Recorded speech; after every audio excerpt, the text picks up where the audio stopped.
In the last few months, we've come out with a book with the Gallup organization called Who Speaks for Islam? What a Billion Muslims Really Think. And for me, it's been the most exciting of the 35 books that I've done. And the reason for that is that it is based on the most comprehensive and systematic survey of Muslims globally. It covers some 35 countries from North Africa to Southeast Asia, 50,000 one-on-one live interviews conducted in country, in the language, by local people, etc. And it represents the voices of 1 billion Muslims. That's roughly 90% of the world's Muslims. What's fascinating about it, from my point of view, is that we live in a world, particularly post 9/11, where you have what I call the battle of the experts.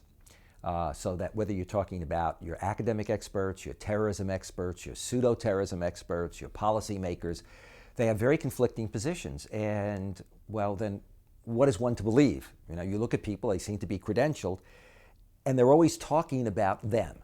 What this does is actually give us access to what do Muslims think about the West. Do they hate the West? Why do they hate us?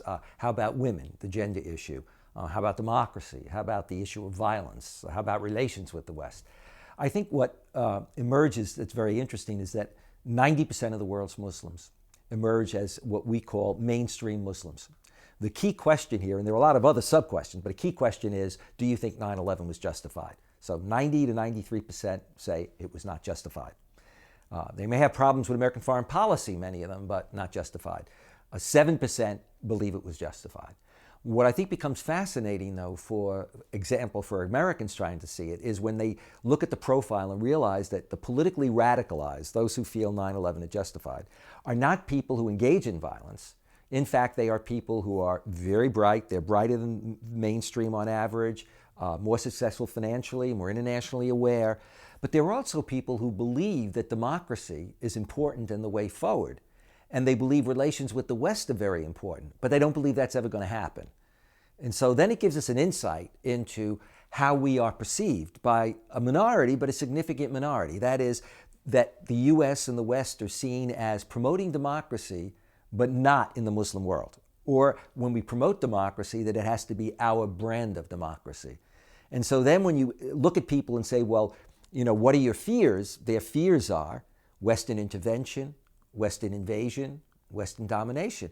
But at the same time, vast majorities of Muslims across the world admire the West, admire its democracy, its rule of law. And indeed, majorities want many of the very things that we have in our values. So it points out that we're not talking about a clash of values necessarily here. Not that peoples don't have different values, but there are shared values, there are shared interests. But that the clash, if there is a clash, and the root of anti-Americanism, comes from policy. It has to do with people's experience or perception of American and Western foreign policy. I think Americans would be interested in that. I think they also would be interested in the fact that the data also shows that there's not a blind hatred for the West, because in addition to admiring aspects of the West, Muslims very carefully, globally distinguish between the US and Britain, Bush and Blair in particular, and France and Germany and other European countries. The percentages are remarkable, the differences. Even the difference between the US and Canada. We call Canada the US without American foreign policy. Significant difference in terms of favorability and unfavorability ratings. I think all of that would surprise people. And I think one of the other things that would surprise them is the gender question. Surely we're aware of the problems, the gender issues in the Muslim world. There are gender issues all over the world, but we're aware of those gender issues. And it's not as if many Muslims deny it, but in fact, what we see is that majorities of Muslims, both women and men, believe that women have equal rights of citizenship, or should, that they should have equal access to jobs, education, the highest jobs that exist within a country. And they believe that their religious values would support it. This goes, again, against the usual sense that we have. We usually think, no, religion is the problem. Islam is necessarily the problem, rather than thinking that it's patriarchy, the legacy of patriarchy, in some societies, a lack of sufficient development, lack of education. So I think all of those things, become very important. And we've seen a kind of global response in the West in terms of an interest, and in other parts of the world. The book has already come out. I've been at the launch in Indonesia, the launch in Holland. So, we're finding that the kind of response in many parts of the world is one that realizes, hey, now when we want to understand what Muslims think, when we want to understand relations between the West and the Muslim world and what we need to do, why not actually have access to what Muslims actually think? Now, this is a lot different than fighting the terrorist. When you talk about fighting the terrorist, we're not talking about this kind of understanding. People who are engaged in terrorism use your military for that. But the whole point is, in terms of U.S. relations with the Muslim world, then it seems to me we've got this data. I think one of the issues when we look at the world today and we look at the politics today, particularly if you look at the run-up to the elections in terms of the candidates, Republican and Democratic, certainly within the Republican Party in particular, there was a very heavy use of words like Islamic radicals, Islamic extremists, and Islamofascism, etc. I think the first thing is that there are extremists who are Muslims. That's obvious. There are Muslim terrorists. But I think that it's important not to necessarily use the term Islamic extremist. It's become common because when you say Islamic extremists, then the implication is that it is the religion of Islam itself that is primarily the cause of the extremism, rather than saying, well, we've got Muslim extremists and Muslim terrorists like bin Laden and others who appeal to religion. That's different than saying that the religion itself actually advocates, that policy. And we tend to be much more sensitive to using terms like Christian and Jewish much more carefully. We will talk about extremists, but we usually don't imply that it's the religion itself. Religion. The reality with regard to religion is that there's a great plasticity there. People have historically used religion to justify divine right kingdoms and to justify democracy. People use it to justify high forms of spirituality and to justify violence. And I think that it's important in our society, both in terms of our foreign policy, but certainly our domestic policy, when you consider that Islam is the third largest religion in the US, second largest in much of Europe. So we've got Muslim fellow citizens to be able to distinguish between mainstream Islam and what I call the hijacking of Islam or religion, which is really the dark side that most religions in their history have as part of their baggage.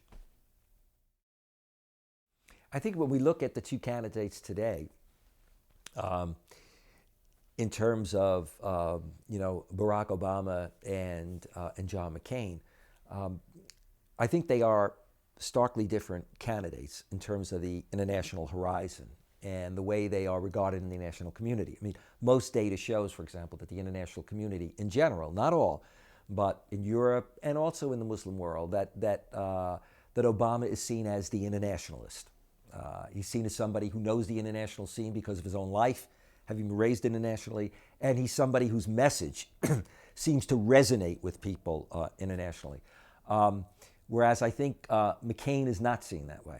Ironically, though, one could probably argue that for a number of Muslim rulers in some of the countries of the Gulf and other places, they will favor McCain because they will see him as part of the continuum from the Bush administration, something that they know, and an administration that they don't regard as being all that intrusive when it comes to pressuring for the promotion of democracy or on human rights issues. In other words, an administration that they're pretty sure of it would be comfortable dealing with authoritarian regimes and accepting a certain amount of authoritarianism as long as they're our allies.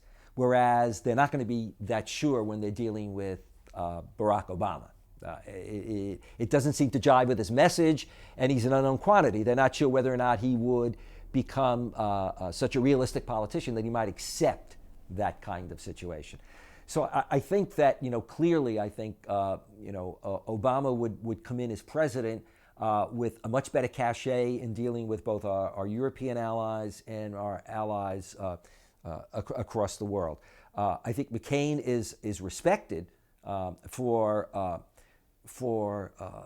part of his track record, but I think some worry about McCain being too fast to talk about, rather than emphasizing the diplomatic approach, a military response. I mean, he often, when he talks about an issue, whether it's Iran or when he talks about if Israel is a threat to Iran, that either said or in the way that it's framed, it sounds like, but if we're a really good friend, we'll be ready to do something, rather than do something so much diplomatically that it will continue the kind of image that they had with the Bush administration, which is when you have a problem with Iran or Syria, you talk about or hint that you don't rule out the military option. But with North Korea, you deal diplomatically. And so, there's that track record, and I think many associate McCain with that worldview.